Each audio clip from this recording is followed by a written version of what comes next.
Hello and welcome back to Aetheral Space 17.36 Churchyard. We're back. Churchyard, churchyard. Everyone likes to church hard. We have fun here in the church. Fuck yeah, we do. I'm so excited. I can't believe they call the fucking... I can't believe Aetheral Space is a Chud series now. Me waiting for the Apex Bishop to call a holy war. Oh, dog. Do they have, any funny chuddy phrases? Do they have, a Deus Evolt equivalent? We'll have to see. I suppose we shall. Let's just jump right into it, shall we? Yeah. Day -63. It all began with a man named Cleon Murday. He entered a Superbian chapel on the planet Mephal's Code near midnight, seeking out the priest of the church. After making contact, he told the priest that he was in possession of intelligence of great interest to the final church, and that he was willing to part with it in exchange for a modest sum. Of course, Cleon's idea of modest diverged greatly from the common wisdom, and as such he was sent away without so much as a statter. That wasn't the end of the story, though. Cleon Murday was not an innocent man. Twice in the past he'd committed crimes against the final church. First in his youth, when he'd strangled the church sister who had raised him, and again, many years later, when he'd participated in a train robbery that had resulted in the destruction of several Superbian artifacts. Needless to say, even though they had not accepted his deal, the Superbian sect was hardly just going to let him go free. After the disaster at the True Meet several years prior, the man called the Chorister had become acting apex bishop of the Superbian sect, and with his ascension, the group called the Quiet Choir had also risen into greater prominence in the sect than ever before. They were the silent eyes, ears, and knives of the Superbian sect. Disposing of someone like Cleon Murday was trivial for them. And so it was that an agent of the Quiet Choir found themselves standing over the corpse of Cleon Murday. With his life plagued by massive gambling debts, and his hopes of payment from the church crushed, Cleon had been unable to handle the pressure and, with no other recourse, had taken his own life. Or at least, that was what anyone looking at the scene would surely think. The white-clad assassin of the choir was just putting the finishing touches on the terminal tableau when it happened. Cleon's skin, already turning pale, suddenly brightened to a ghastly red, and dark spots like bruises began to push themselves into prominence along his arms. At first the agent thought that Cleon's body had been turned into a biobomb and wisely retreated. When no explosion came, however, they returned to the scene to inspect the phenomenon. There was something familiar about it to them. Many years ago, this agent had taken part in a mission in the paradoxian territory of Weird Space, the bizarre region of the galaxy that followed and enforced strange and seemingly arbitrary laws of conduct. They and their comrades had been dispatched to a planet where any speech was brutally punished by the runaway laws of physics. Oh, this was where the cat lady was from, right? No, that was different. That was another place where you die arbitrarily, but it was based on different criteria. There's a lot of places where where you have to follow specific rules or else you die. I thought that she was also from the planet where you can't talk or they kill you. No, I don't believe so. During their time on that planet, the Quiet Choir had found evidence of a colony that had once existed there. The planet had once been a Lilith world, although all the denizens were long since dead. On that planet, the agents had studied the writings the colonists had left behind, deciphering their unique language, seeking any scrap of knowledge about Weird Space they could get. The writings hadn't contained the intelligence they'd hoped for, but those on the planet had acquired a basic proficiency with the colonists' written language. There were probably only around 15 living people in the galaxy with that knowledge, which is what made it especially notable that the bruises that had appeared on Cleon Murday's arms were, without a doubt, words written in that lost language. "Coordinates, sir," Whisper whispered, bowing low. Whisper's attire wasn't exactly what you'd expect from a woman of the cloth. Her usual work required mobility more than anything else, and so her uniform looked like a mixture between a white habit and a dancer's leotard. Her white hair hung in front of her face, concealing it from view. Combined with her sheer composure and short stature, she sort of looked like a tiny little figurine. Within the massive meeting room on the Deus Nobiscum, the flagship of the Superbian sect of the final church, she looked especially tiny. This chamber had been designed for meetings between dozens of cardinals, with room for them and their staff, but here and now it was occupied by only 2 people. Well, 2 and a tenth, but the principle was the same. With the vibrant aurora of a nebula visible through the wall-length window, anyone would have seemed small. The chorister put down his drink. Until now, the green-haired Apex Bishop had been listening patiently to the story of Cleon Murday, but now he raised an eyebrow. Sorry, the emerald-haired Apex Bishop. Yeah, I'm just Coordinates? He echoed, leaning back on the plush couch. Whisper nodded, her voice still hushed. They led to an abandoned light point station on the very edge of UAP space. Disused, mostly gutted by spacers. An intelligence package was waiting for us there. It seems that whoever incited Cleon anticipated we'd kill him and elected to use his corpse as the delivery mechanism. I expect the information he was told to sell us was nothing but a dummy then, the chorister mused. Whisper parted her curtain of white hair with her fingers so she could see clearly. I'd agree, sir. Cleon was likely sought out by the informant because of his history with the church. A cocktail of drugs in his system induced the posthumous writing once his heart and breathing stopped. He was intended to die from the very beginning, although I doubt he knew that. It's a very roundabout way of supplying information, the chorister said. Am I right in saying that information justifies those lengths? It is, sir. The chorister finished his drink with one last sip. His eyes turned cold, his faint affability draining away with the liquid. He leaned forward, steepling his fingers into a tent as he looked intently at Whisper. Are we being watched? He asked. Whisper shook her head. My ability, a quiet place, keeps a constant record of all individuals that are currently observing me. Apart from authorized eavesdroppers, we are alone. Authorized eavesdroppers? Oh, sorry. Authorized eavesdroppers, chirped a bright voice from behind the chorister's ear. Are you talking about moi? Melly zipped out from her hiding place as a streak of purple ether, landing on the chorister's shoulder and crossing her legs as she took proper form. The Aetheral Fairy, cultured from a fragment of the chorister's consciousness, was about the size of a thumb, bearing the appearance of a young woman in a girlish sundress. The specifics varied, but the smug smile on her lips was a constant. Madam Aid, Whispered curtsied politely. You know, Melly said casually, ignoring the greeting as she stood up and walked across the chorister's shoulder. They went to a whole lot of trouble to give us this info, right? I get that, I do. But what's sticking with me is that they gave us this info for free. That's not a teensy little suspicious to you, Nason? The chorister frowned at the use of his proper name, but he couldn't deny that his companion had a point. If this information was really so important, then, the way he saw it, there were two possibilities. One, the information was fake, designed to make the final church react to circumstances that didn't exist. Two, the information was real, but it was still being provided to the final church to get them to react in a specific way. Either way, someone thought themselves a puppet master. Well, there was only one way to find out. Well, the chorister said, raising his finger to his shoulder so Melly could hop over and lounge on the digit. What have we got? Whisper let her hair fall back over her face as she stood up straight. Approximately 3 years of internal records concerning the activities of one Zephyr Pandershi, sir. Evidence of mass murder, inhuman experimentation, collaboration with the terrorist organization Darkstar, Gene Tyrant Recreation, and, in recent months, the groundwork for an attempted apotheosis. He intends to hijack the galactic network of Panacea and assume control over everything exposed to it. The girl's words echoed through the empty chamber.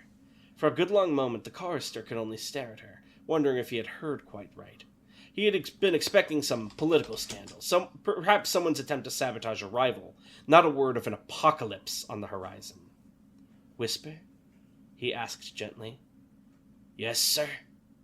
Get me the Angels of Hostility. Day -61. Your mission is twofold, came the voice of the chorister. JC lay back in his medical pod as he listened to the incoming message. Mechanical straps wound themselves against his arms and legs, binding him in place, but the pink-haired boy didn't so much as blink. This was nothing he hadn't gone through before. A needle slowly came down to pierce through the center of his unblinking pink eye, injecting the orb with refreshing chemicals. You are to infiltrate the city of Zepan on the planet Ner Moot, and confirm the veracity of the evidence we've acquired against Zephyr Bandershi. Zephyr Bandershi had been on the Final Church's watch list for quite some time. He was well known as someone who pushed the boundaries of science, and it was basically an open secret that he'd long since breached the taboo of genetic modification. Until now, the Superbians hadn't been able to go after him. They were basically doing the exact same thing, after all, but now that this new evidence had come to light. JC waited for the machine to finish, replacing his teeth before speaking. And if it's confirmed, he asked, you are then to lay the groundwork for the arrival of a trisect crusade. Sabotage Z-Pan's defenses and create an opening for our forces. A chill ran down JC's spine, even through an anesthetic. How long had it been since the last Trisect Crusade, when all three factions of the final church would unite against an external enemy? The last close call had been during the Kingdom Moon incident, but in the end it hadn't been declared. Of course, given the events of the last True Meet, JC had some idea what the Chorister was hoping for here. Still, there was difference between declaring war against a cult and declaring war against a member nation of the Unified Alliance of Planets. JC's purpose was to execute orders, not question them, but even so he couldn't help but ask. The Pandershi Foundation is part of the UAP. Are we declaring crusade upon them as a whole? Surely not, right? The final church had close ties with other members of the Central Governing Council. Many humanists heard from Paradoxian, and Breakbone traced its roots to the church as well. Even if that wasn't the case, a war against the UAP would accomplish nothing but chaos. Zephyr Pandershi simply wasn't worth it. Don't worry, the chorister said. By the time the crusade begins, Pandershi will have already defected from the UAP. He'll be all alone. Trying to ignore the tightening sensations the machine smoothed over his skin, JC raised an eyebrow. What's that based on? The intelligence we received includes his imminent plans as well. Pandershi will assist Darkstar with an attack on Serendipity, retrieving Panacea network scans from Ultraviolet Tower in the confusion. Then they'll retreat in their moot. That's when we strike. The prince had to have laid this down. It's the only one who would have known, right? What? That or maybe Lucifer Westmore operating in weird space. Those are the only two entities that could reasonably have called this, I think. The machine moved JC's hands up into the air, peeling away and replacing his fingernails one by one. A spray of mist took care of the bleeding. JC didn't do much, I assume so much as look. Sir. Didn't so much as look. He just continued with the conversation. No warning for the UAP, he asked. That's rather mercenary, sir. If we allow Pandershi to establish himself as the galaxy's villain, none can complain when we arrive to punish him. It's regrettable, but absolutely necessary for the success of the crusade. The crusade is the most important thing. Understand? A final dose of stimulants drained away the faint fatigue in JC's body. Of course, sir. Very good. The full mission materials and information on your entry strategy will be with you within the hour. Do us proud, Angels of Hostility. The call ended at the same time as the procedure. With a series of loud snaps, the restraint snapped off of JC's body, allowing him to climb out of the medical pod without the slightest trace of stiffness or discomfort. The procedure had thoroughly restored his body to a pristine state, as if he'd never even stepped foot into the world before. The Angels of Hostility had the delicate features of dolls, and, just like dolls, they had to be maintained meticulously. Just like the Quiet Choir they stood at the peak of, the Angels of Hostility were the product of genetic engineering, artificially gestated and grown in vats, specifically designed to excel in their assigned roles. The pink hair and eyes they shared were the legacy of one of the final church's original founders, Alis, widely considered to have laid the groundwork for what would eventually become the Superbian sect. His blood ran through JC's veins, a rare show of sentimentality from his creators, but everything else he had been given was based on function alone. Attack, defense, infiltration, observation, these were the domain of the Angels of Hostility, carved into their bones as a biological imperative. Every inch of JC's body had been designed so that he, along with his brothers, would be the finest human power the Quiet Choir had to offer. After the purge that the last True Meet turned into, and the loss of the previous Apex Bishop, Giovanni Sigma Testament, they were likely the strongest in the Superbian sect at this point, or possibly even somewhere beyond that. If they were being sent on this mission, then the chorister wanted it executed to perfection. Autobrain, JC said, brushing a hand through his pink hair. Clothing sequence. The chamber outside of the medical pod was dimly lit, crimson carpet and stained glass windows making it look like a miniature cathedral all its own. Two mechanical arms rose from out of the floor, already holding his white cassock and surplice, the coral robes he'd worn all his life. He dressed himself efficiently, in perfect accordance with the Quiet Choir's uniform regulations. Regulations were just as much missions as the specific orders the angels were provided, and to JC there was no distinction between the mission and gospel. Their ship, the Mansumet, was already on the move, proceeding according to a route remotely inputted by the Superbian command. Ignoring the rumble of the engines and the tiny pool of motion, JC pulled up a wooden chair and sat down, contemplating what was to come. It was extremely unlikely that the final church would be going after Zephyr Pandershi out of a philanthropic impulse. That was sad to say about a church, but it was true. Taking into account the current context and the chorister's eagerness for this crusade, JC felt that he understood the true motivation here. Unity. Ever since the True Meet, when the previous unhinged Apex Bishop had sought to destroy the other sects of the final church, the Superbians had been looked at with caution. If the Humanists and the Paradisus chose to join forces, they could easily wipe the weakened Superbians out entirely. Even with powers like the Angels of Hostility on their side, the sheer quantity of resources that the other sects could employ were simply too much to bear. With this in mind, the chorister had been doing everything he could to redeem the Superbians' reputation ever since taking power, but that was a slow and laborious process. A crusade, though, with the entire final church brought together against a single enemy. That was exactly what they needed. The future of the Superbian sect relied upon this mission then, and upon JC's execution of it. A twinge of what might have been anxiety quivered deep in JC's chest. It wasn't that he believed himself insufficient for such an important mission, but the world abhorred necessary victories. They would need to take every single variable into account. He'd need to review the files he'd been sent. Nirmut was infamous for its isolationism, so the entire strategy was particularly important. His first task would be to go through the options provided and rank them based on JC! Hi! Never mind. His first task would be to deal with his brothers. He braced himself. JC prided himself on his accordance to the Quiet Choir's regulations, probably more than any other operative. He dressed as was proper. He addressed his fellow agents as was proper. He executed orders as was proper. His brother Misi, on the other hand, was not proper. He turned to look at as his brother gallivanted into the room. In terms of their genetics, the Angels of Hostility were the same as identical triplets, but you wouldn't know that to look at them. Misi had somehow modified his medical pod to provide a tan, after all, and rolled up the hem of his robes to such a degree that they looked more like an oversized shirt than holy vestments. The pink hair the Angels had inherited from Aeolus was naturally fluffy, but Misi used cosmetics to interfere with this further, making it like a pastel cloud. JC's frown deepened as, just like every other time, he took in every aspect of Misi's appearance. Makeup was not regulation, short sleeves were not regulation, stickers covering the color of his robes were certainly not regulation. JC didn't say any of that, though.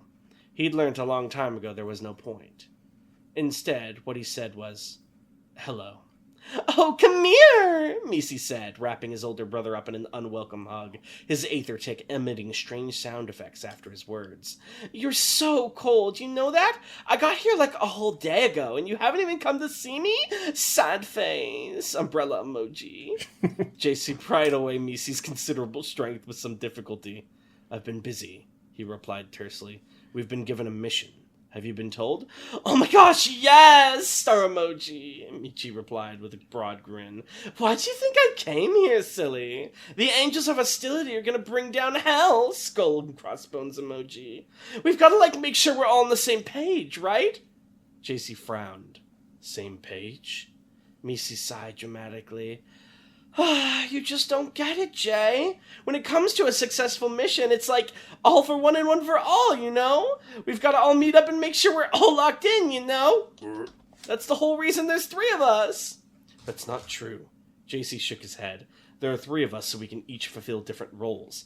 I am the leader, you're our combat specialist, and you're so right," Michi interrupted, whipping his head around to face the door. The sounds, by the way, are me trying to interpret these very vague emojis.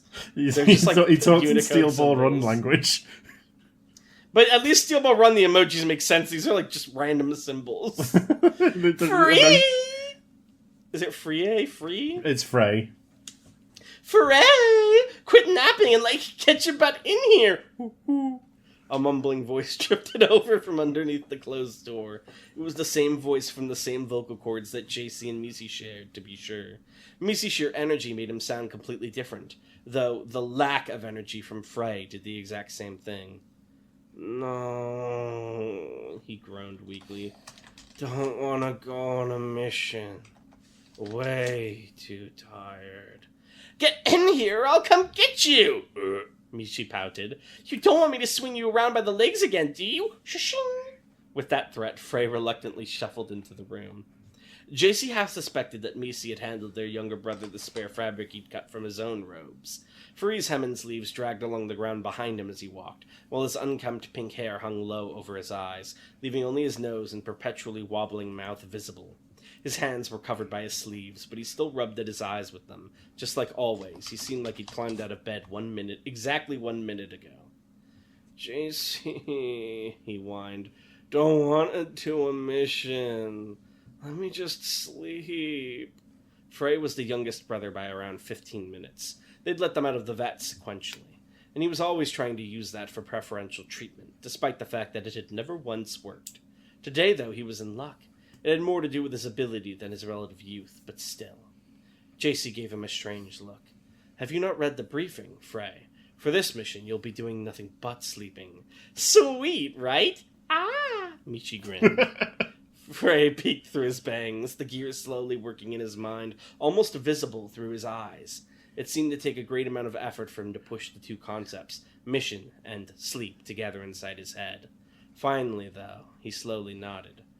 Oh, he said, more like he was conceding than understanding.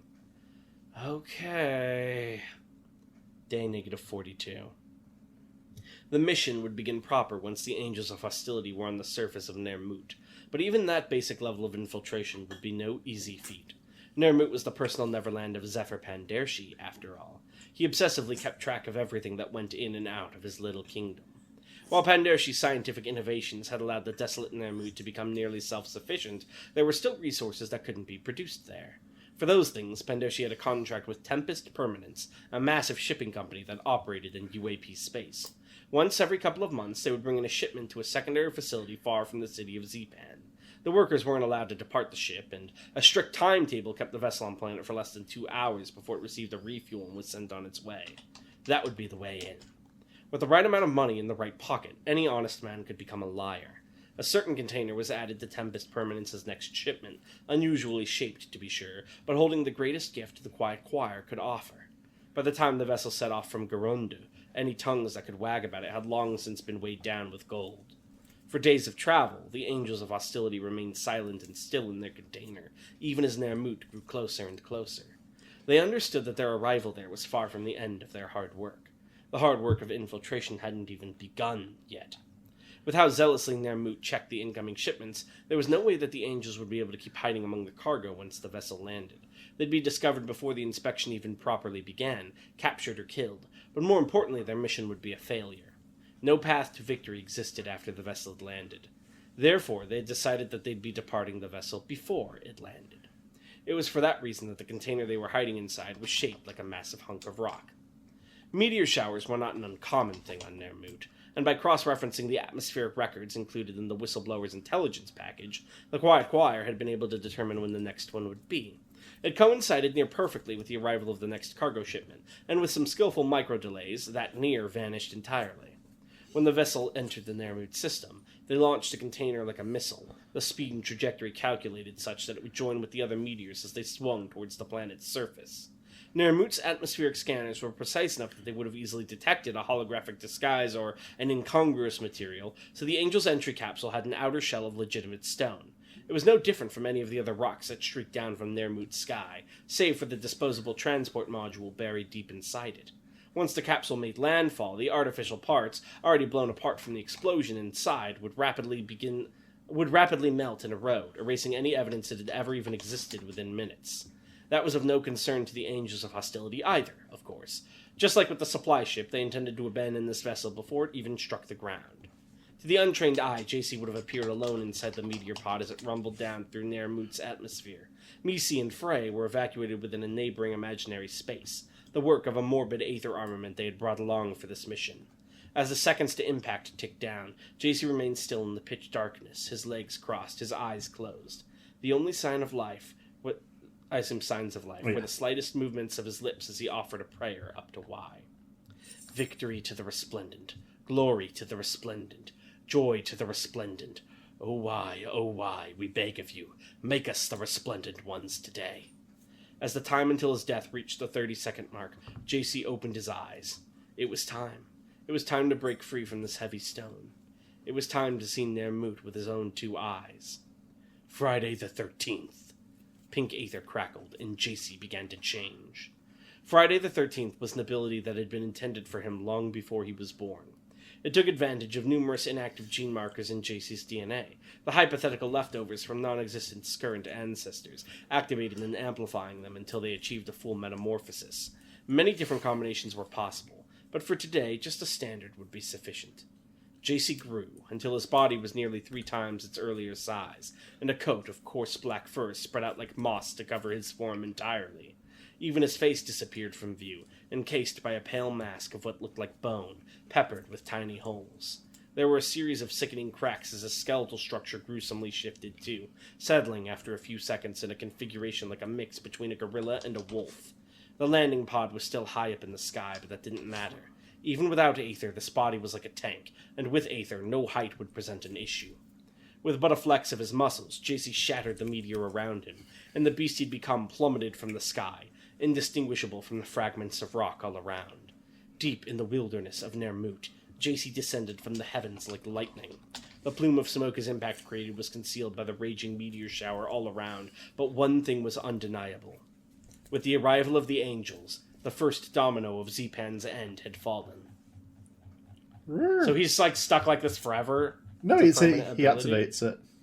Oh, okay. So he's just been like this for like 40-some days? Well, we've only seen him when he's like this. Oh, very interesting. All right. What a good one. I'm excited for yeah, they've just been hanging out in the background doing shit. Yeah, so I was saying the emojis as they were, and then I just gave up and started making noises, because I was like, what do you want me to do with that? That's your fault. You did this. That works better in text. All right. We have a couple questions left, and then we're caught up with Aether questions. Let's see. Let me pop that open. Rockshark asks, has there never been a UAP agent / loyalist that has successfully managed to kill a Supreme or any other factions? Or has most, if not all, Supreme had been from people from the Supremacy itself? I'm not going to say who it was, but there was one person who was a UAP agent who killed the Supreme, became Supreme, and was like, hold on a fucking second. Fuck the UAP, I'm Supreme. Oh no. And cut all ties. Absolutely. And the UAP was like, well, we can't fucking tell anyone. It's really funny. Stift asks, how does the Makers Guild operate in terms of who they make armaments for and what do they need as payment? I think you already answered that. Well, they have certain contracts with figures in the Supremacy. Like, they're contractually obliged to make at least one for each new Supreme as like a welcome gift. But they also take independent commissions. What's Dragon's freebie? He hasn't had it yet. Damn. This is so sad. Alright, and then with that, we are finally caught up. We did it. We did it. Read it. All that caterwauling, and we finally got there. Now I wish we had more. Yeah, ask more questions, please. Alright, well, thank you all for watching as always, and hey, maybe we'll see you next time. Bye.